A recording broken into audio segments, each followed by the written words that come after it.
Well, Howie, I'm happy to have you on because I've spoken to people I don't like a bunch, and now I get to have you on. But Oh, I've been, nice. but I've been thinking of you because with all the awful things in the world, I think there'd be no better place for you and I to be in the back of an open mic, watching comics, try to do a joke about what's happening in the world right now, and just sitting there going, "Ooh, ooh." Ooh, yeah, And then when they both walk back to us and like, "What do you think?" And I'm like, "Well, you know what? You should act out the kneeling on the neck. That'll sell it." And then yeah, give them exactly. Yeah, give yeah. them worse advice to keep going with. It's an Thing is, awful time, but this is why I miss comedy. For the open mic part, to watch young comics try to tackle a thing they're not smart enough or talented enough to even go near. you did enough. You didn't use enough slurs. That was the problem. I think. Yeah. You might as well say the N word. You know someone did. Come Oh, on, it's fine now. It's fine. I heard Chris Rock do it 20 years ago. I figured I could get away with it. Oh, Yeah. that's the plan you got there. Yeah, that's Uh, yeah. you you You're know just like you know Louis C.K. wrote for him then, right? You know he wrote the N word down. So and that's Louis. Yeah, he jerked off at people, but I jerk off people all the time. I'm just like Louis, except for the part where the fame thing happened in between. and the respect and yeah, Yeah, but or that I'm good. yeah. That part is. So how have you been? What have you been I'm doing? all right. Yeah, it's there are more people who can complain more than me. I'll take that. I don't know. I thought about people that lost things. Yeah, You've lost comedy and baseball in the summer. yeah. Oh, I know. Yeah, Like, all the two things that make you happy outside of family yeah. are those two distractions that you have, and they're just gone. I have developed a frightening hobby, and what I've been referring to myself as YouTube Santa. So I find like I send you something. Yep. I find weird. If I can find a game on YouTube, if I don't know who wins, I'm watching a game and I don't care, and I can come back to it. It doesn't matter. Any game that's like from 1975, the White Sox, Angels, 2.5 hours. If it's got the original commercials, I've never been happier. So I'm just trying to. The old announcers, though, it's the game, right? Yeah, yeah. See, I enjoy that. I would enjoy that too. And that's about 3 hours of just like, and you're not going to Google and look up who won. It's more fun just to go. Yeah. It's Harry Carey doing a White Sox Angels game in 1980 from there's 8,000 people in the park. It's I will send you links. That's just, That's a fun thing to get. oh, it's so great. It's so great, and like, you can find old NFL, like old Monday Night Football games. When the insomnia kicked in this morning at about 4:30, while other people were, just getting prepared for their day or falling asleep, I was watching a 1970 Detroit Lions St. Louis Cardinals game, and it was played outside. It was bad weather. It was fantastic. It was, you know what? I don't care if baseball comes back. The Sox weren't going to be good anyway. So At least you're fighting. I know people that are going back and watching basketball because of the whole Jordan documentary thing, and they're like, and they're getting mad that he's winning. It's like you do know he won like a lot. Like that's what they're like. I mean, he shot so much. It's like, all right, you moron. Like, I know younger people that don't get it. Like, he was pretty selfish. Yeah, that's what happens when you're the best. You get super selfish. exactly, yeah. Yeah. He got all the calls. Yeah, he did get all the calls. Like, he actually would make bets with the people on his team about when whose luggage would come off the thing Yeah, first, and he would pay off the people at the airport just so he could win. yeah. You know what? I'm watching that documentary though. That last shot that he had against the Jazz, where it looked like it was such an obvious push off against what was it, Byron Russell. Yes. You watch the documentary. It's not that bad of a push anymore. Just you look at it, and he was just going in one direction. Michael kind of helped him, but it Right. wasn't anything. It wasn't like a full on, check into the boards. He was just, for the thing that I always thought was like the most, egregious foul he ever committed, wasn't that bad, Well, I remember watching that live when it happened, and that was the time I was a Knicks fan. So Yeah. as much as I enjoyed the dynasty that was the Bulls, I hated the Bulls. Now, I also hated anything from Utah, and I didn't understand why they would have Jazz. Like, that made I know they came from a different place and moved, but they should have changed the name. That's just pure laziness. But when that happened, I think the world thought it was a worse foul because – or the worst push off by Jordan because you're just like, all right, enough. You're already the greatest guy. No one ever calls anything. You shouldn't be allowed to push you off. But when you do watch it back, you go, oh, that really wasn't that bad for what he would take. And Byron Russell was one of those guys who became well known because anyone who was assigned to play Jordan became well known. Like Joe Dumars was there to shut down. It's like Dumars was good, but he's also on this awesome team. But he was just there to shut that. No one's shutting down Jordan. Somewhere Byron Russell and Craig Elo have a dinner every night. And just, once a year, and just Xavier McDaniel comes by and drops off breadsticks. It's like, all right, thanks, Xavier. By the way, he's the only reason why we remember your names. That's the only reason. Yes. So the other thing that reminded me on that Jordan thing was like, you know that famous shot that where he was against the Lakers and he switched hands going into play. So when that happened live, I was with a really good friend of mine, huge Jordan fan, and we were watching that game. But there was a commercial break, and we went to watch. It was like the days of the MTV half-hour comedy hour. Right. And Frank Santarelli was doing his bit where he was. I think he does the bit where he pretends he's John Facenda from NFL Films, and he just acts out a quarterback in slow motion. And I love that bit, so I made my friend watch that bit because I thought it was great. And then as we came back to the game, they were showing the replay of Jordan switching hands, like one of the most greatest plays ever made. You missed it for some fucking Santarelli bit that you can see anytime. Oh, that's fantastic. Yeah, I'm a great person to be friends with. Yeah, Jordan had all these iconic moves that really kind of made him a dick. Like the oh no, like what the fuck? You put your arms up. I don't know that I'm the best ever. Or switching hands. He didn't have to. If you watch that play, he could have scored. All that stuff was that. My favorite move. The eyes closed. Yeah. But my favorite moment is when John Starks dunked on all of them. I was like, finally, something. We still didn't win, but I got something. And then Pippen dunks on Ewing and climbs on top of him on the way down. Patrick Ewing is my favorite basketball player of all times and my favorite basketball player to get COVID. Yeah. He's both. Even more than Rudy Gobert. Wow. It's a push. But take that, Jordan. Where's your COVID? Where's that, Jordan? You think you're better than the Beastmaster? Which nobody called him. On the back of Ewing's basketball card, it said that, nicknamed the Beastmaster. Like, who's calling him the Beastmaster?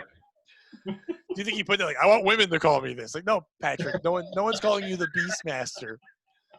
When's the last time you watched? And again, this is coming from a person who I leave my house maybe twice a week.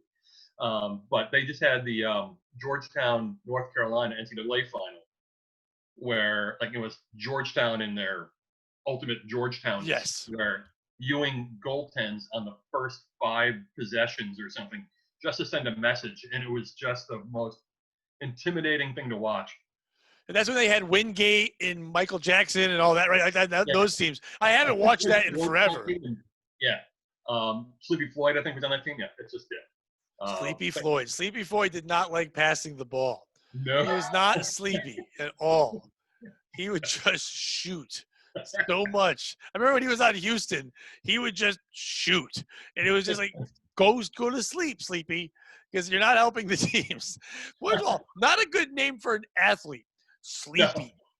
No. I had a year like in 5th grade. I played in the YBA in Wallingford, and that's a great way to make other parents hate you.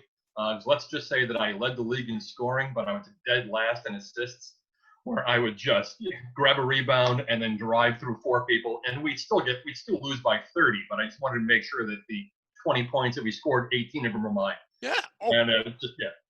So that's exactly the way I lived. When I was playing for Derby High for a year, and we were the worst team in the state. This is how bad it was. The year before, I went to Eli Whitney. Eli Whitney Technical School was in New Haven, Hamden line. Derby's paper, I'm not kidding, this is back in 1993, the Derby Gazette. When I came over to Derby and moved there with my dad, they wrote up, Derby has a new addition to their basketball team, Pat Oates, and he's quite talented. He played with all black kids. That's what they wrote. He's got to be good. Yeah, he's got to be good. He played all black. So I went there, and they were awful. They just took their football players and just put them on the team.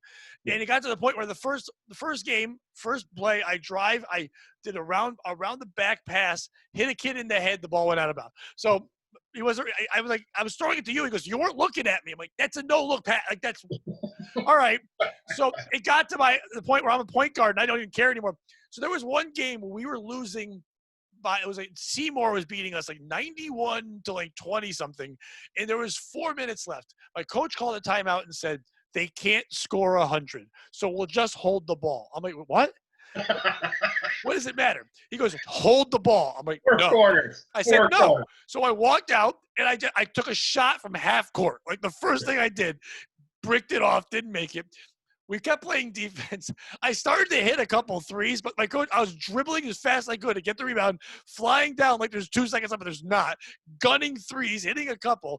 We lost 99 to 20 to 32. Mission accomplished. That's yeah. And I said, we did it. And he's like, I would bench you if I had anyone else that could dribble. There was another kid on the team. I There was swear. anyone else that could handle the ball without crying. Yeah. Yeah, my favorite write-up from any kind of high school, anything that I did is I played, again, I did a bit about playing golf for 4 years, and unfortunately it was true. And we played against Amity at Woodbridge Country Club. And, again, I was a kid from Wallingford.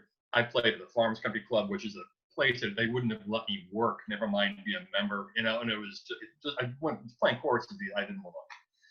So I got I remember I had a tough first hole. I got an 11. And this is on the days when you'd hand the card into the coach, and the coach would call the local newspaper.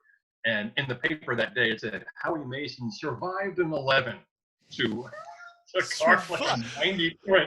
Survived an 11. Like you had golf cancer. Like it's like Somehow managed to not kill himself on the way to the second We're tee. going to make a green ribbon for Howie. So it's like, he survived this golfing. No, golf was the first sport to come back on TV, right? That was the real sport. Well, unless you want to get, that was that Brady Manning. Yeah, but they came back. Yeah. Well, do you want to count NASCAR? No. All right. It's not a sport. I know. All right. They're not athletes. You're driving. It's endurance. Listen, when you and I have both done 45-minute sets in bars where no one's listening. If they're enduring, we're athletes too then, okay? Yeah. I've endured it. I've endured someone yelling, why aren't you saying the N-word at me? That happened to me in Wallingford. Well, at the country club, my first year, where I said a joke about the Klan being there, and it got quiet. And the guy goes, yeah, that's where the Klan is here. And I go, oh. He's like, yeah, this show's for the Klan. And I'm like, oh. Can you guys pay me cash? Exactly. I didn't know. They're like, well, you look like I know what I look like, but I'm not. Okay? Well, you got the gig from your headshot. Yeah. That's why, listen. Welcome to the Nazi Youth Awards dinner. I'm never going to go near a rally or a protest because they get mad at me. I look like I might kneel on a neck. I have a look like I might be an undercover cop and I might be something good to throw a rock at to prove a point. Like, remember poor Reginald Denny? He had that face like, if there's racism, we should beat you. Yeah. That wasn't his fault. That was just DNA saying you are the race pinata and we need to beat you because we're not happy that Rodney King, a guy we didn't care about, got clubbed. That's what happened. And then the Bill Hicks, Reginald Denny bit, which is just ridiculous. Anyway, yeah.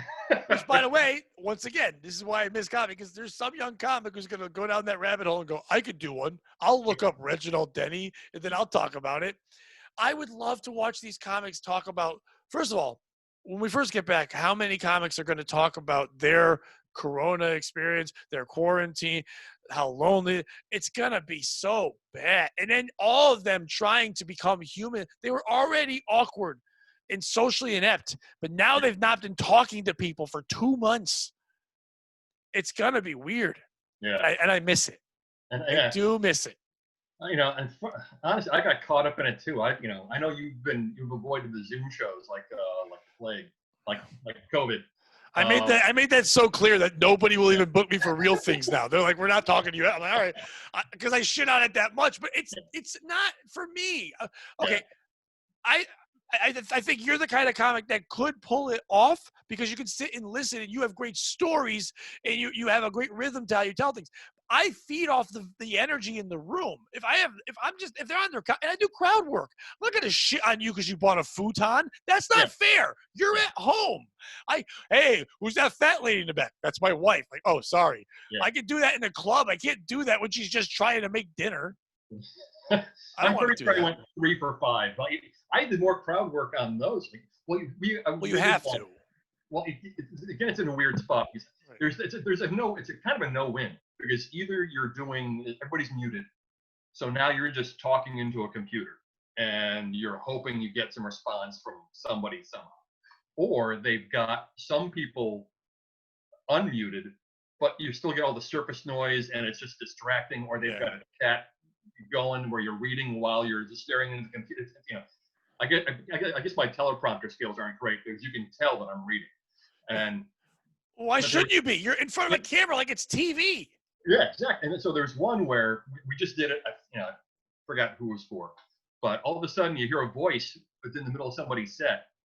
Did we pay the Capital One bill? Because I think that and it was just so. I think it was Rick Roberts. Rick Roberts was in the middle of his set, and all of a sudden you can just pop in anywhere. So I muted myself, like, can we have the account number for that card, because we want to make sure that we're just to give some, and then oh Lord, get this kind of information. Darren Rivera said he's done a white room and a black room in Zoom. I guess in the black room all the things are unmuted and they're heckling. and I'm like, that sounds fun almost, but I wouldn't want to be comic. I couldn't do my set right now. I don't think I could do my set. If you told me we had a show tomorrow live, I don't think I could do my set. Yeah, I did some, I've adapted some things, and I just don't want them to be pure, COVID related. This is stuff that I'd like to do a couple of months from now, as long as it's just kind of removed enough where it just can kind of get folded into my, some set that I'm working on, where I can just kind of branch off from it. But I just don't want it to be, quarantine this and quarantine that. Right. Same here, but even the stuff that's not quarantine, I'm working without a filter. And I know I've kind of been that person anyway, but without contact in quarantine, at least when I go to an open mic, I can get the feel when I go, ooh, okay, I got to change the wording here, do that. I have none of that. So when I'm trying to come up with an idea and I just throw it on Twitter, the animals like it, whatever. But I've said a couple things out loud to people, and they're like, you can't. No, you can't. You can't say that at all. I'm like, oh, what do you mean? Like, there was one I was thinking of today. It was all these people are wearing masks, right? And everyone's wearing, and women are wearing masks, and like, you look at them, but you don't know what their mouths look like. Now, first of all, this is a great time for people with jagged teeth, great time with women with mustaches, people without lips. It's a great, like, if you have cleft palate, this is your time to shine. You don't have to do eye makeup anymore to draw attention away. Now you can be great. But now also, the one thing we're not seeing is men. We're not seeing women's mouths or noses. So is that going to be the new, like, foreplay? Like, yo, girl, send me a mouth pic. Like, when she takes the thing down. I think I can work that into something, but it's still a little creep. But then, like, I've had other ideas, like, I think gerbils and hamsters are basically like Chinese and Japanese people. You can't tell them apart, but you know which one goes in your ass. I don't know. See, and it's like, Pat, what does that mean? I'm like, I don't know. It's not supposed to mean anything. It's just it's a starting point. Is it racist? I don't think so. I don't know. Oh. You can match up any two things. Yeah. So, like, which one's Korean? I'm like, guinea pig, of course. Yeah. Why am I doing all the thinking here? Yeah. Because also I figured that I'm the one asking myself that question. So it's like, what are you doing?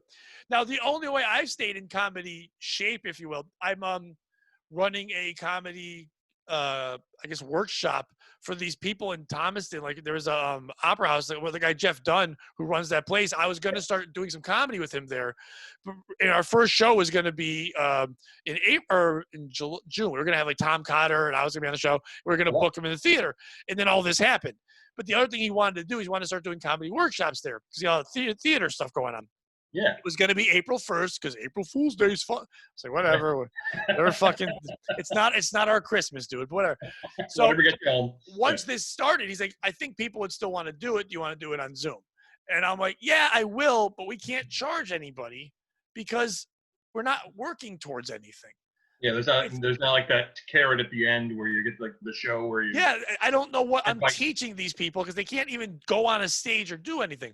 But it's been a lot of fun, and I have people in there. I do it like every other Wednesday, and I have people that are from. There's a girl that's 14. We have 2 people that are over 70, and all in between. We've had like in between 8 and 12 people going at a time, but it's fun to watch what they think of and how dark someone's mom is super dark and they have no idea. And it's fun to watch that. I try to curb myself. And then of course, one of them are like, oh, Pat, I saw you have a podcast. I'm like, you don't need to listen to it. Or like, do you have Kind of Comedy on YouTube? I'm like, let's just keep doing the class. Okay. I'm kind of like Danny Heap, It's like I'm not a great player, but I can teach you how to hit the other way. You know what I mean? I can teach you a little bit. I've reached the level. Yes. And you knew we had to name at least one left fielder. That's what we do. You and I always have to name a Mets left fielder for no reason. Tom Paciorek. That's what I would do. So bad for Agbayani. Agbayani. Remember when he got fatter and played the Rainbow song in Hawaii? Wasn't that him? No, it's the other guy. The other fat Hawaiian. Sid Fernandez. Oh, they used to make such a big deal about that too. Benny Agbayani from Hawaii. It's like, yeah, it's not. They can play baseball. They have great weather. Yeah. It's not a big deal. Can you believe he's athletic and Hawaiian? It's like how does he have the time? By eating all that pig and hula dancing. How can he pull it off? How is he doing it? Hawaiian people are, I guess you don't think athletic. Well, the thing is, like, first of all, you only see them under like the NCAAs. Like, there'd be like they always put the Hawaiian basketball team on for the first game of this, like NCAA game of the season, because they have the tournament there. Yeah, exactly. And then they have that 24 hours of basketball, and they need the one game that goes on like from 3:30 to 5:30 in the morning. But yeah, how would you be good? It's like, how does anybody be good at Pepperdine? Like, you've got so many other options. Yeah, but even California, I guess you can like keep them away from it. But Hawaii, it's not like we're gonna go run. We're gonna do 2 a day. It's like, on the beach next to the most beautiful water ever. Okay, I'll do it. That's fine. Well, I'll dedicate myself 12 hours a day to getting in the weight room and getting. By the way, the weight room is outside and everything is wonderful, and you can see a volcano for real. Isn't that fun? It's like, I don't know. 12 10-hour flights to get every year. We've got to play that one game in Wyoming in February. How do you convince your parents that Hawaii is the school for you? Yeah. It's like, you know what, Dad? Okay, kid, if you want, we'll just give you the money for 4 years and just go do heroin, I guess, because you're going to go live out there. The hottest people ever going to be there. You're never going to get anything done. How do you if you came to me, if I owned a business and you came to me with a 4-year degree from Hawaii, I'm like, you didn't learn anything. What did you learn? Tua, because that's your name, right? Isn't it Tua? Aren't all your names Tua? Tua is the Patel of the Hawaiian people. It's just your name. That's what you get. So you have a bachelor's in luau management. That's you're gonna be perfect here. So. It's like, when do you bring out the pork? You always bring out the pork. How dare you ask that? When do we play Don Ho? It's all we play is Don Ho. Tiny Bubbles. Is Don Ho still the most famous Hawaiian? You got it. Who would it be? Well, Tua's going to be next. Yep. Or the fat guy who sang that song. Somewhere over the. Like, you're just a big fat guy. Hi, Chief Peter Mike. No, he wasn't Hawaiian. He wasn't Hawaiian at all. Yeah, see, there you go. There's nobody from Hawaii. I don't think anyone's from there. Why would you leave? Why would you leave to be famous somewhere else? But everyone that lives there is like Samoan, so they're from Samoa. Yeah. I guess The Rock, his character in that movie. By default. Congratulations, we win. We've discovered it. We did it. Moana is the winner. Are you how's your family dealing with this? Is it, I mean, your kids are older, so they can understand things. I mean, you don't have to explain anything to them, but like, are Well, you they guys, both are you guys freaking out? Are you guys like covered up, wear the gloves, do the thing? Are you like open to go out or? we're a little hesitant on things, but they both, first of all, both of them got screwed. My son's a senior in high school, so he was actually enjoying himself, and Yeah. that got ended. And then my daughter was actually, she had a couple of interns. She's a junior in college. She had two internships in Los Angeles. She was actually on the Paramount lot, having fun, and she got pulled away like St. Patrick's Day. We picked her up from Logan, so she lost about 8 weeks of that. They're both going back to school in a couple of months, and we have no idea if they're going back and what it's going to be like. So, but they've handled this way better than I have, and I would have. They still like us, I think. So they still talk to us. We're still cordial with each other. We got a good. You find your spacing at least. You find, okay, leave me alone for a little while. You have to do that. And it's even been tough because my day job, I'm not going back to the office until they tell me to. So I take up all the space in the living room, and everybody just kind of works around me a little bit. So I'm taking up some prime real estate about 8 hours a day, which isn't really that fair to everybody. But I think a lot of people aren't going to be going back to offices. I think a lot of businesses are going to find that it's cheaper and easier to do it this way. And also, especially, I think New York City, all those places that are buildings that are so expensive and people thought they needed to be in New York City are going to learn they didn't need to be. And there's going to be a lot of prime real estate hurting right there, right in that city. Because why would you go back? Why would you pay that ridiculous amount of rent or a lease or whatever to be in the city when you learned you don't need to be? It's going to be interesting to see in like maybe a couple of years, you can see all those empty office buildings and all the empty malls, like all the shopping malls that are just dwindling by the dozens now. Same place as radio stations. A lot of them, the one I work for, had to let go of 30 people. And what they're doing, a lot of them, I'm only on once in a while, once in a blue moon, but when I'm on, I voice track from home. Really? So, yeah, that's what most radio. A couple shows are doing that. Some are live, but most radio now is not live anyway, except for morning shows and stuff. Yeah. So when they are, some people are in the studio, but some aren't. But most people are doing that, and they have as many shifts to give out, and it's cheaper because when you're voice tracking, it's not. If I'm on for 5 hours, I'm only working for like 1.5 because you're only recording the breaks. So they don't pay. I mean, not that it's a bad thing, but they're not paying you 5 hours. They're only paying you 1 or 2, and you're doing it from home. So if you could do that and the sound is clear and it sounds like you're there, why would you change that? Why would you pay someone to come in? And all the songs are pre-programmed, so it's not like you're taking requests where you got to be there in real time.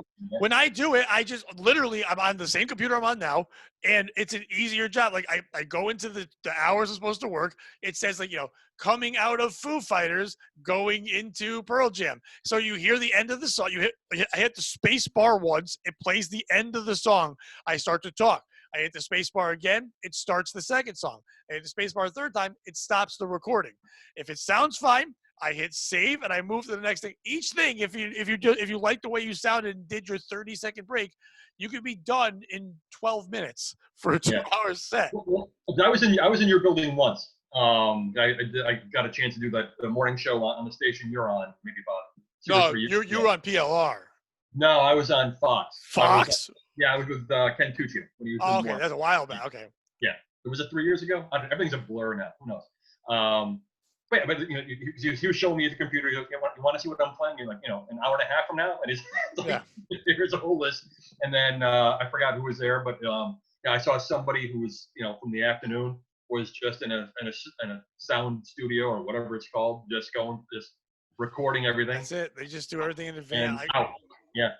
When I was doing weekends, at first they have the new people. We go in and we do it live, and we do that for them to learn it. But now there really wouldn't be a reason to. But it feels weird. You can't. I like the live part of being honest about like comedy. I like in the moment knowing I could fuck up. I kind of like that. I kind of like throwing anything out there. But now it's just like it's still fun to be on. But that's why I won't do the Zoom thing. It's not the same fucking thing. Yeah. I don't want to do Zoom comedy. I want to do comedy. And I do miss the comedy part a lot. I mean, I miss the money part too. I lost everything. I had so many gigs lined up. All that was gone. Radio was gone. I had to take a part. I'm working in retail. Okay. That's not where Pat Oates should be, because I'm trying my best, but it's hard sometimes. I've been very You nice. want to be facing people, just not like that. Right. I'm at a register judging you when you buy things. Like, whoa, what are you doing? Like, okay, so I've been struggling so much. I tried to go for the unemployment gig thing that you could do as comics. Yeah. But it took a while for that to set up. But what happened was that didn't start off right away. So I filed for unemployment just for my part-time radio thing, just to make something. And barely, I got like the 600 they throw you. But after that, I had started my part-time job. So therefore, they're like, well, it balances out the same, so you don't get anything. I'm like, oh, great. So I got that one thing. That's fine. And now I'm trying to sign up for the gig one, but they're like, they don't take phone calls. They don't talk to you. So I can't explain to them, hey, but I also have this other gig. And so I'm not getting that right now. So, but by trying to sign up the other day, the state sent me food stamps. They basically looked at my numbers, looked at my life, and said, oh, we know you didn't ask for it, but here you go.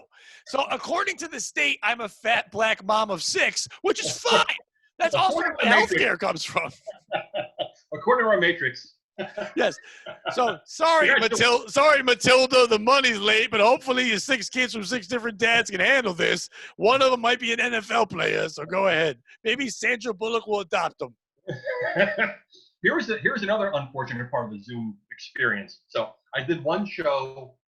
It was like for somebody's happy hour. It's like at 6 o'clock on a Friday. Everybody's home, and I just ate it so bad for like about 12 minutes. It was there were only like 9 people you could see.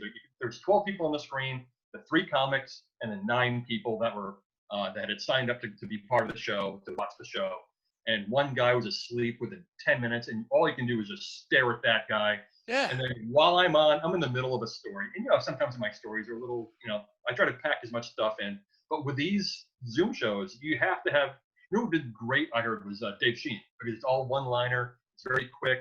I did a show with Gary Veter. Veter was fantastic. I'm in the middle of like that high school swimming story, which takes like 3 minutes, and there's a lot of stuff in it. Right. I saw someone just get up, leave the camera. See, that's why I don't like it. They can just go away. And they came back with a bowl of food and then sat on the couch and watched TV while I could watch them in the middle of my story. And it's just, so I got the one guy sleeping. I've made one person watch the news. And I'm down to 7 people. And then all you see on this, for the other 7 people, is you see this. Not a smile, not anything. And after the show, what do? Like sometimes you get like an hour drive home to just kind of process it. Yeah, go downstairs. How's the show? I would actually go downstairs and hang myself. That's how it went. I would walk around my neighborhood at like 8 o'clock at night, just hoping to get. I always feel like I want to hang myself, but at least I have that hour in the car to fucking talk myself out of it. Now I got nothing. Now listen, a convenience store with candy. It's not the ideal situation for comedy. Staring at a screen, doing that thing. But I respect the people who just listened and stared at you and said, nope, way more than the asshole who's like, I could turn this off. I just choose to ignore you. I will sit in the back. I will eat food. And it's kind of like when you get an argument with a significant other and they're like, they won't respond to you because silence will teach them. It's like, just fucking leave for a while. You know what I mean? Turn it off. I'm fine with that. But to sit, get food and watch something else, fuck you. Have you ever entertained anyone, sir? No. Yeah. You're the one who paid money for fake comedy, you fucking moron. That's it. You know what? You should be in your house. Turn it off. We shouldn't be allowed anything. You're in timeout. It was the same woman who, before the show, everybody's kind of like, it's all these work people who haven't seen each other in a while, so they're all talking to each other. And all of a sudden, the woman who I sent to her couch at the beginning of the show, so who are these comedians? Who are they? Are they funny at all? Are they any good? Yeah, it's like, that's what I want to impress you, who's never been funny a day in your life. Just. Are they? Shut up. Are they anything like Jack Benny? I like Jack Benny. I had a woman say that to me. Are you like Jack Benny? I'm like, no, I'm alive. She goes, I like Sebastian Maniscalco. No, first of all, it never gets that far. Do you know that Italian guy? I'm like, Sebastian Maniscalco? No. The Italian guy, he's tan. He's so Sebastian. No. He's Italian, and he's yelling, and he's crazy, and he doesn't take nothing, and he doesn't. Please tell me I'm here. Stop telling me I'm wrong. Sebastian. Well, no, I don't know if it's Sebastian. Is it Vic DiMatteo? No, but I love him. Oh, milk and bread. He likes milk and bread. But yeah, that's his YouTube. But his stand-up is still like from 38 years ago. Yeah, but it's good now because I saw his video and people told me he's funny. But, that guy, by the way, I thought of his name. It's Sebastian. Fuck you, I know. I'm glad that came to you. That's the toughest thing that I have.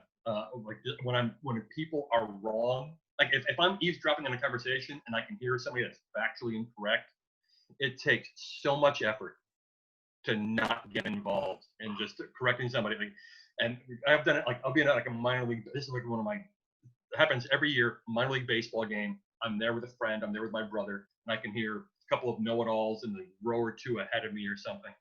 I remember there was one year where the guy's trying to impress his son or something. And he's like, yeah, it's like that one year when the Red Sox and the Yankees were in the World Series. I'm like, no. It's like a white knuckling. It's like the turbulence on an airplane. Like, all right, I'm not going to say it. I'm not going to say it. Well, it's like when Reggie Jackson played for the Red Sox. God damn it! You stop it. I think you're doing. I do it to people on purpose. Like I work in an office. I'm sorry. I used to work in an office, and with not a lot of sports people. People love science fiction. I could give a rat's ass about science fiction. So I enjoy making comments where I mix Star Wars and Star Trek on purpose. That makes them real mad. Oh, it's so great. So I guess this minor league baseball thing is just payback for me being a douche. But I remember one time I got in an argument with a guy, and I didn't even know him because I heard him tell someone else. He just said, "Hey, man, that guy Jim Abbott was great. He had no arms." And the other guy went, and he pitched? He goes, yeah, with his feet. And I'm like, no, he didn't, because he would still be the most famous person of all times if he was feet pitching. The guy goes, excuse me? I think I know. I go, oh, you don't know. He actually, he basically had two arms. He had like a weird nubber that would hold the glove on, and he would switch it around. I go, I saw him live twice. I saw him pitch. He had arms. He goes, he had no arms. I'm like, he had arms. Look it up. There's a baseball card where he's holding the glove. He made some great plays with the arms that he had, or kind of arm and a half that he had.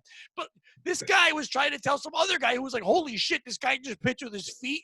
Like, we would all know about Footboy, who's just launching Pele baseballs at people. You gotta watch the movie Bend It Like Abbott. Yes.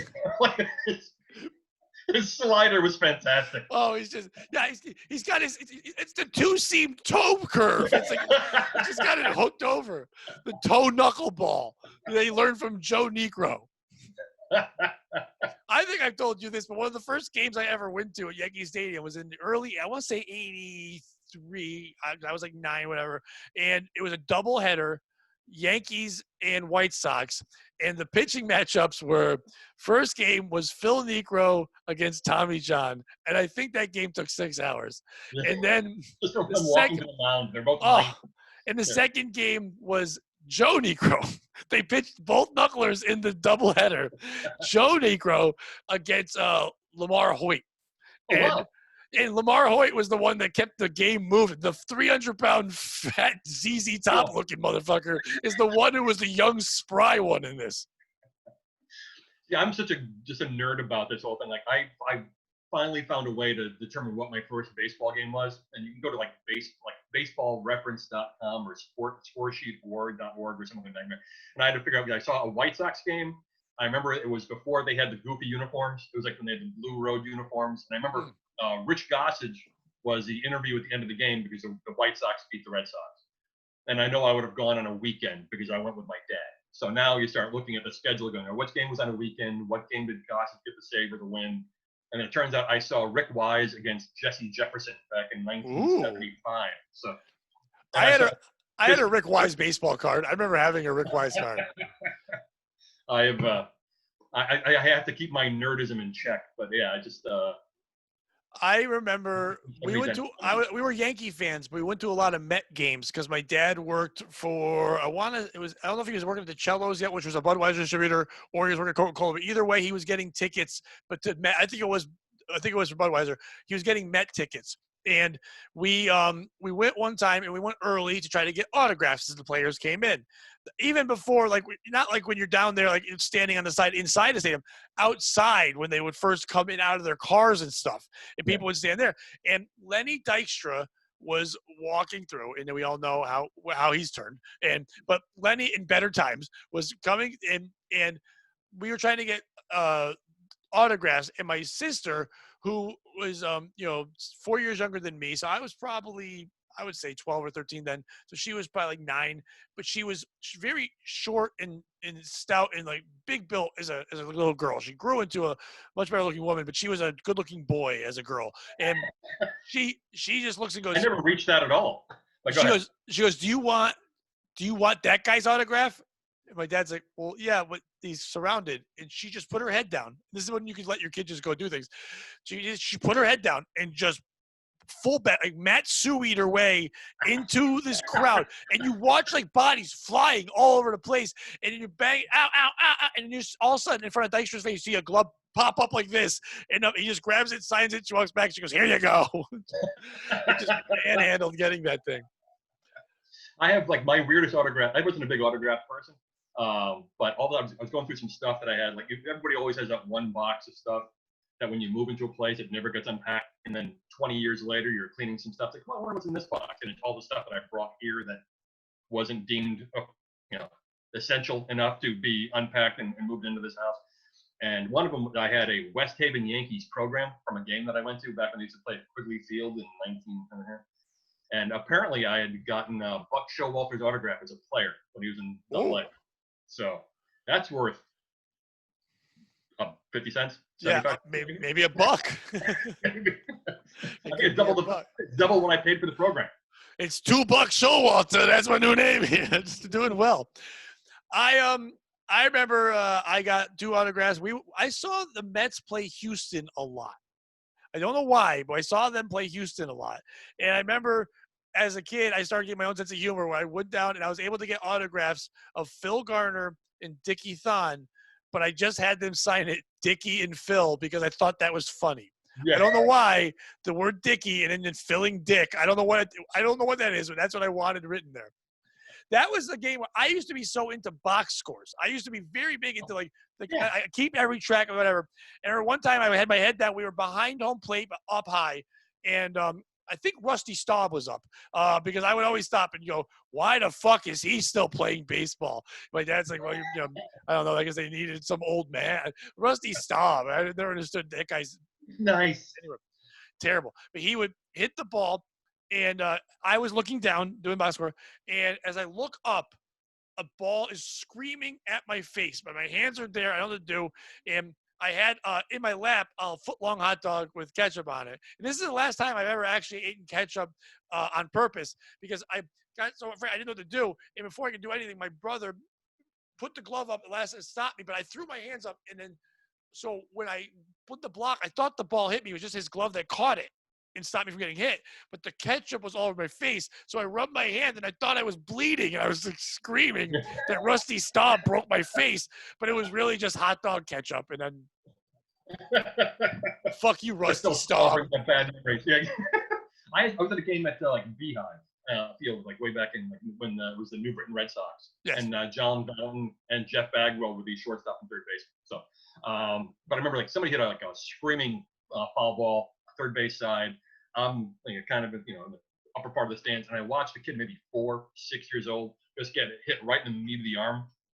Just drill fastball, huge line drive, and the kid just looks at it and just rubs, and then just walked somewhere. It's like I would have died. I couldn't have driven myself to the hospital. How did you just do you have a nerve ailment where you don't feel pain? You're the most frightening person I've ever seen in my life. How do you even? Does your normal life have to remind me I'm a pussy, sir? Do you have to do that? Thank you for letting me know I'm not a man in any way, shape, or form. That's right. I was raised to fear everything. Yeah. I almost forgot for a second. Listen, I forget what I look like to people sometimes because they're like, "Oh, you're this big tough guy." I'm like, "No, I just have this great defense. I'm like a porcupine. There's spikes telling you don't fuck with me, but inside I'm done. I'm weak. There's nothing going on. It's terrible."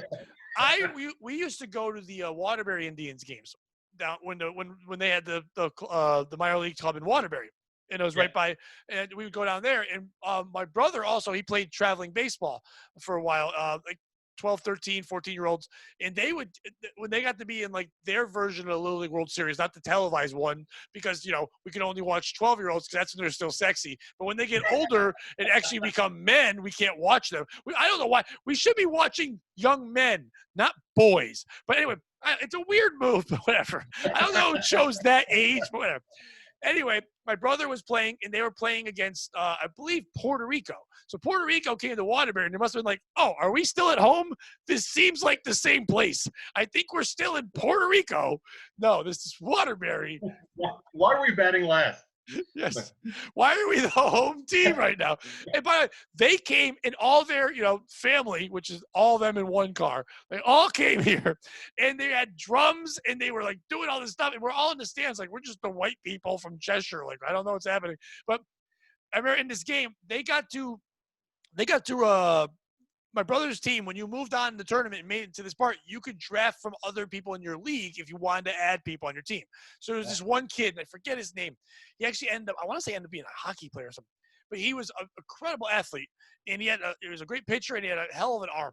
And now this is a minor league baseball field, and this Puerto Rican guy hits the ball to deep right, and it goes all the way to the wall, and it's bouncing there, whatever. There's someone rounding second. They're going towards third. They're running home. This kid grabs the ball off the fence and throws a rock all the way to home plate without ever bouncing once. It throws it all the way there to get yeah, but you hear pop, and we thought, oh, it's Waterbury, someone shooting someone, so ignore it. And as everyone watches home plate, my brother was the catcher. He tags the kid out, but then everyone goes, oh, God, and you look, and the kid's laying on the ground. His arm snapped in half for how hard he threw it. He threw so hard, he snapped his actual arm in half. And now he plays hockey or something. It's like he's better. Like he's fun. Like everyone's like, oh, we're in trouble, but don't worry. In a year, he'll still be great at something else. Oh, just tape it up. Yeah, to compare that, last night I was eating popcorn. You know how popcorn has the kernel and the little skin on it? Well, I swallowed the little skin part, and it stuck to the back part of my tongue. And for a half hour, I could not get it out of my mouth, and I thought I was going to die. So I tried to gag myself, but I've learned I'll never be good in prison because I have no gag reflex. It hurts. So I tried to put a toothbrush down there, and I'm crying, and I'm vomiting. But when I'm vomiting, the popcorn's it's staying still. It's fighting strong. It's like Rosa Parks not leaving a seat. It's just staying right in there. And I'm trying to get it out and wash the water. But finally, I have to look myself in the mirror as I'm crying and I'm spent and all this. And I'm like, you have to just put your own fingers down your throat. But I had to close my eyes so I couldn't see myself gagging myself, and then finally reached it and then passed out from how tired I was.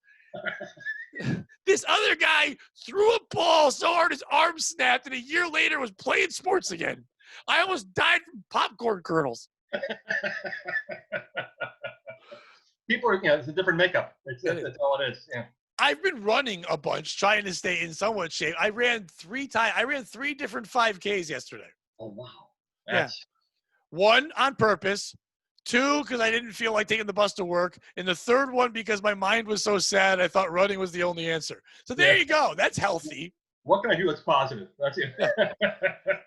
But I've been doing it. There's only one point in my life I ran, and that was when my kids were little. It was something where I just couldn't go to the gym often, so I visited when it was around my house. Yeah. And I ended up training. One of my sister-in-law's husband is a guy who's did the 50-miler. It's AFK run. He's a crazy person. He ran Boston once. So I got inspired, and I did the 20K joke that I used to do is legitimate. I did it twice, but there was not one moment of that running that I enjoyed. See, I do enjoy it, but not for the part of the physicality. It is the best time for me to think about comedy, podcast. I'm running, I'm exerting myself, and my mind just goes to the thing. My mind's, even if I'm listening to music or a podcast or whatever, that's kind of background noise. My mind goes to the thing that I like, so it distracts me. So I think about jokes and structure, and it's right away when the run's done. I'm usually going right to my memo thing and writing down this or that, whatever, and it clears my mind for all that stuff. I don't think about all the bullshit because I'm sweating, I'm dying. It shouldn't be happening. I'm a 45-year-old white man who broke my heel years ago, and I'm not even supposed to run, and I limp when I walk. And it's funny, like someone at this new job, they're like, "You seem to be limping." I'm like, "Well, I always limp." And then my daughter goes, "It's weird. You limp when you walk, but you run like a gazelle," making fun of me. And I'm like, "Well, to be fair, a wounded gazelle. I still limp when I run."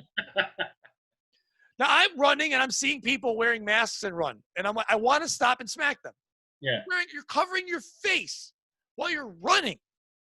You're not going to catch the disease. You're already stay in. If you're that afraid that you need to run, but you need to cover your mouth, stay in, get a treadmill. Now, will you run any races? Like if there's a 5K and No. don't. It's absolutely. I don't care. I did. And first of all, I did that 20Ks. I was like, and I would do 5Ks or some 10Ks to get. And all it is just a parade of people that you have no idea that are better than you in something. Like it's just, I trained for 9 months to come like 3,300th in a race in New Haven, and you start looking at the list of people and like when they post the results online, and it's just 63-year-old female from Medfield, Massachusetts, or it's a whole list of just one guy ran backwards. There's a kid who's 8. It's like this. You know what? I don't need to do this. There's a comic named Bobby Tamburo, and he was on my podcast. He told this great story, but he does a bit about it. But his friend convinced him to run in a race, and he ran.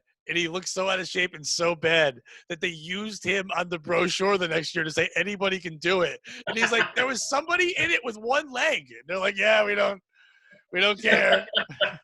We still think you're the selling point. On a New Year's Day race in Guilford, I sprinted past an 8-year-old to the finish line. So I couldn't lose to him. Check him when you're going out of the way. Just give him a nice hit. Dad, I'm having so much fun. Like, dude, this, I need this more than you do. I'm sorry.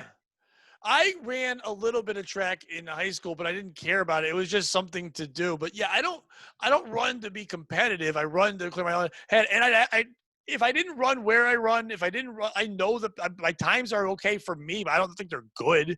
Like I use a thing called Runkeeper. It's an app where it tells me every 0.5 miles and every mile and every 5 minutes that where I am, what my time is, whatever, and that pushes me a little bit to do it. Now I use that, the free version of it, but it also can connect to like your contacts and your Facebook friends. So I've never done that because I don't want running friends. Yeah. But so I made leave me alone. Right. So I made a post the other day saying two things I showed. I said, my time from last week is so much better than this week. And I post all the running stuff because if I do that, it guilts me into continue running. Because then people go, look, he's supposed to be running. He hasn't run the other day. So therefore, I need the guilt to motivate me is what I need. So I need people to lose faith in me for me to do well.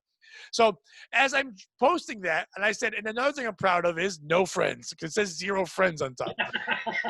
Dan Young, the manager of comics, comments underneath and goes, "Nah, you got 1 friend, baby." And a second later, I'm like, "God damn it!" And he just was on there, and then someone else did it too. I'm like, "All right, you guys are fine, but we're fine." Ruining your perfect record.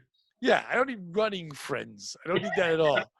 Or like when someone first starts doing comedy and they're like doing one of Frank's Bringers and they're like, "Well, we can be comedy friends." I'm like, "No, we can't. I'm better than you. It's not worth it. I don't want to help you. You're not helpful. I can't help you. You're not going to be good." This is going to be a two-way thing. This is just going to be, at some point, I have to tell you the truth. And that's what I'm scared of is once open mics open back up and comedy opens up, this is going to be a new crazy bucket list time. Yeah. So many people, well, we never know if the world's going to end, so I better do everything. I better get out there. I better go do it. And the maniacs are going to come out. And the maniacs are going to bring people because their crazy friends are all going to be inspired to go watch them. So clubs are going to be like, fine, bring it. I'm worried about those fuckers showing up and not care. I think we're gonna miss a lot of comics. I think a lot of comics who were just on the way of starting to make a couple bucks or get booked. Yeah. When this ended, they're probably like, I'm gonna be forgotten. Like I went through a thing where I thought I was gonna be forgotten, but because like I think we all do that. It's like my phone's not ringing. I'm like, yeah, but Yeah, I also posted, "Don't talk to me. yeah. I'm Don't also book me on your afraid I'm dumb gonna get shows." reshuffled. I figure like a lot of the places that I used to play can now get some bigger people, so it's kind of get reshuffled down further on the list until everything kind of rights itself. But Right. It really depends on what the club's game plan is. If the yeah, club is like, we only can work at 35% capacity, so therefore we got to make sure we sell all 35. Do we want to spend money to get a name and then not pay him and not make much money back because people aren't going to drink as much? Are we going to be able to have to wear masks, not wear masks? How are we going to handle this? Are we going to? I keep saying they should take the old smoking, not smoking section, but make it mask, no mask section, and do plexiglass in the middle, like a hockey thing. yeah. And if you want to drink and you don't care about germs, you're over here. But if not, wear your mask, be dumb over here. So at But least give the place a chance to make money if people don't care. Yeah, exactly. But I think because of all those elements, you can make two choices. You can either go, well, there's no point in paying someone a lot of money, so they hire you and me for the bare minimum to do the time, and one or two other people, and pay the cheaper amount and hope people just come out for comedy. Or keep you it say, down. well, people aren't going to come out to that, so we might as well make it a reason to come out, put all our money into here in hopes that down the road this lets them know to come back and see more comedy. So if they go big name, you and I are fucked because they're not going to hire two openers. They're just going to hire one person, or at this point, anyone who's got an agent or management, they need to get work for all their people. So Yeah, they're going to say, hey, listen, I also got this young kid. He usually headlines, but let him middle. So we need to get him out there. And they're all going to just carte blanche give them out there to take care of each other because that's the clubs and the management work together. They do. They yeah, work for each other. yeah. Everybody needs to work, and yeah, I'm just wondering as a someone who's been able to fortunately work independently. I'm concerned I'm going to get shuffled out a little bit, but we'll Yeah, find. but people like you. Yeah, Bookers like you. They're always like, oh, Howie's a good guy. And I'm like, well, I'm not a dick. You don't have to say it to my face. But they all like me for a while, and then they get, I guess, I don't know, I'm tired of it. I've had people hire me and then work me like crazy, and then all of a sudden go, enough. And I'm like, all right, well, what's the enough? You're booking everyone else 1,000 times. I'm getting laughs. It's because I think I get gruff, and I also tell them they're bad at their job. That happens, but whatever. I did their Just trying job to be helpful. before. Yeah, Yeah. But I don't know. So I just, in my head, things were moving well for me. I was getting some credits and things with the compound media stuff like that. It yeah, looked like that was going to go well, and then all this slowed all that down. I was kind of hoping to go into a different direction with things, and I kind of like the direction I'm going in. I still want to do stand up, but I'm not going to kiss anybody's butt. I'm just yeah, not. I'm not going to go, oh yeah, this gig for spaghetti dinner, that's going to raise money for, for foot fungus. Oh, it's very important to me. And I'm very happy I'm opening for a guy who basically does all of Bill Hicks's act. But yeah, it's great that I'm middling, but we're both doing 45 minutes because he can't do the time I can do. But that's fine. Because down the road, maybe you'll book me for something better where I can headline this sad festival. No, I just don't want to do that. yeah, I want to enjoy myself, but I want to be me. If someone's going to tell me I can't be me at this point, then let it be the government. Don't let yeah. it be that people. As miserable as I claim I am, I apparently miss the whole process. I miss the drive to the gig. I miss the panic when I get there that I'm going to fail and everybody's going I to hate miss you panicking when you get there. me. I'm like, you're gonna do great. What are you worried about? I mean, I know a lot of comics hate me when I do it because I'll show up, I'll just start complaining about things, but talking to people, do whatever, and they'll yell like, "Oh, Pat Oates!" I just walk on stage and start talking. They're like, "What the fuck? You don't have to think about it." Like that's the thing. If I stopped and I thought about it, I probably wouldn't have fun. I Yeah, just go right up on stage and do. I have to work.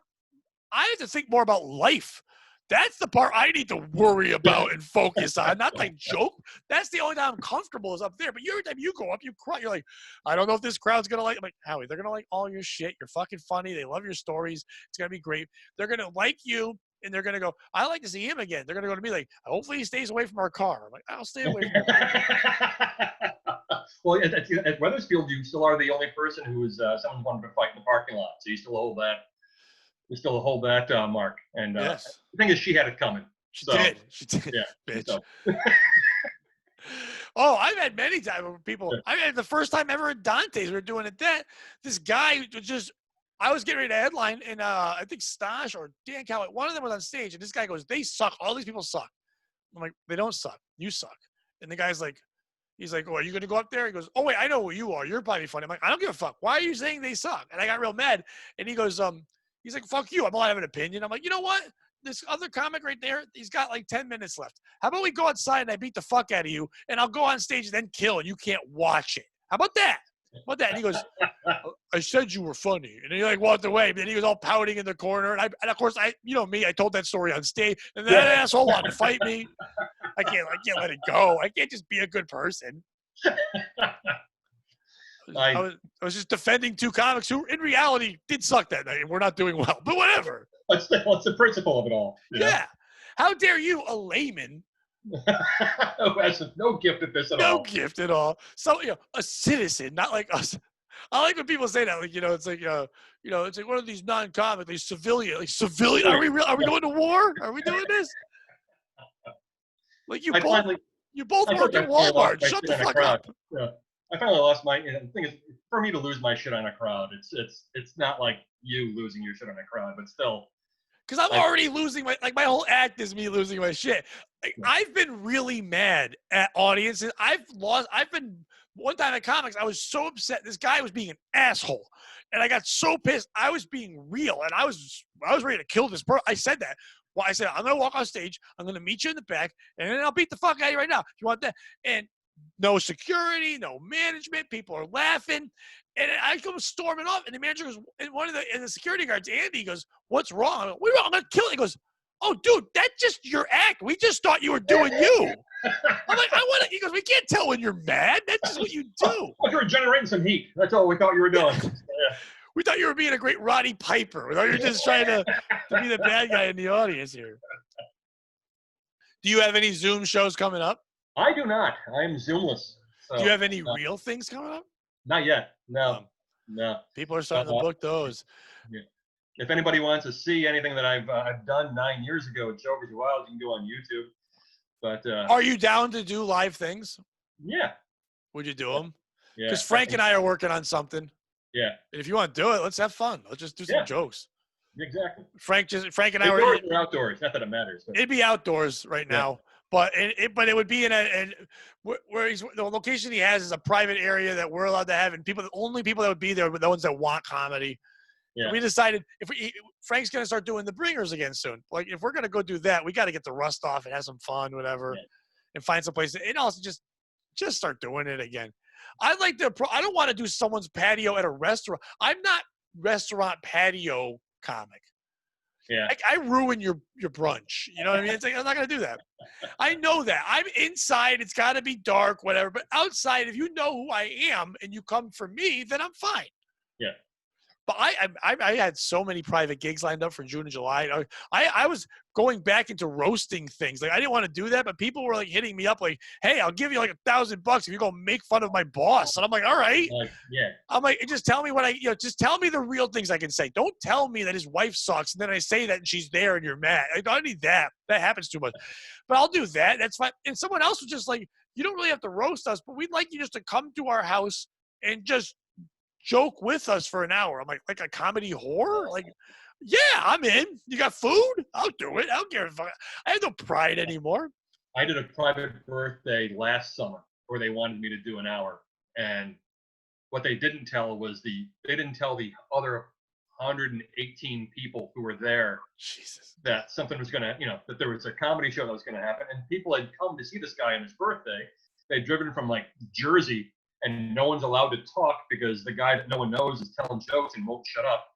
And I finally had to wave a white flag at like 51 minutes, and I could just tell that no one gave a shit. And it's just, they were being nice, but it's just, That happens when I used to get hired for bachelor parties, where it's like, you don't want comedy. If you're not going to get tits, don't get me, because like, I'm going to joke with you. You're going to get mad because I'm going to talk to your grandfather. I can't do my act. So I'm going to joke with you.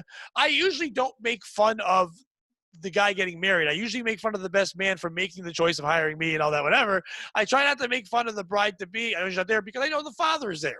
I'm not going to make fun of him. So I go after the people that are there. I go after the shitty sausage and peppers. I go after the dumb location we're in. I go after all the prizes, all that kind of stuff. But at the end of the day, all they want to do is drink and show love to this friend of theirs or family member who's going to get married. They don't want to talk to me.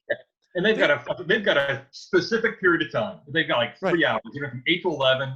And all of a sudden, if you're 45 minutes of it, it's like, you know what? You're eating into this evening. And whenever I do it, I always say two things. The second they call me about it, I go, 2 things. What's the time? So like 8 to 11. I go, okay. I go on at 8:30. Yeah. And I'm done at 9. You don't need more than a half hour. I'm bringing someone else with me. He's going to do 5 minutes. He's a sacrificial lamb. I'm going to give him $50 for the money you give me. And he's there just to make people listen. He's going to suck. No matter what he does, it's going to be awful. But he's there just to take the bullet so I can go up there and fucking go, what the fuck's up with that guy? I'm just going to shit on him to get going. Number 2, are you having a stripper? Well, one might show up. Pay me first. I get paid when I get there in cash, because if not, you're going to give it all to her. And I'm not going to wait on my money later. So, and I'd rather you not have both. But if you're going to have her, she goes on much later. And she's not allowed to be there during my set. She can't be hanging out in the background, as eye candy, as I'm trying to tell dumb dick jokes to someone saying, don't get married. It's awful. Do. Like, whatever the fuck we're doing. All right. Howie, where can they follow you? Where can they check out all your greatness? It's strictly Facebook. I apparently have a Twitter account that I used, I think, 3 years ago, and it's mostly Howie Mason at Facebook. And once gigs start rolling in, I'll start promoting them like I always do. So. Yeah, in your lovely way, where you're saying, I guess you have nothing else to do this weekend. I guess everything else in your life is falling apart. And, if you're hanging out in Sharon, Connecticut anyway, I guess you might as well come see me and 2 other people that look like me as we work near a lake and try to solve your little league problems. I love your posts. I need to work in Sharon. So if anybody's got a thing, I did Sharon early on. It's one of the towns I need. You need to go through the list. That's what, I got to start doing that again. I've done. It's funny. Like I always think of you. When someone's like, "Have you ever performed in Libsyn?" I'm like, "Twice." What do you mean? You mean the Mecca? It's like, yes, I performed there. Very well versed on 395. Yes, working well. Hey man, thank you for doing it. I appreciate it. Thanks for asking. And let's get together somewhere offline at one point. We will in 2 seconds once I hit this end button. Watch this. Oh, nice. That's how we do this. The people think we're leaving. We're not.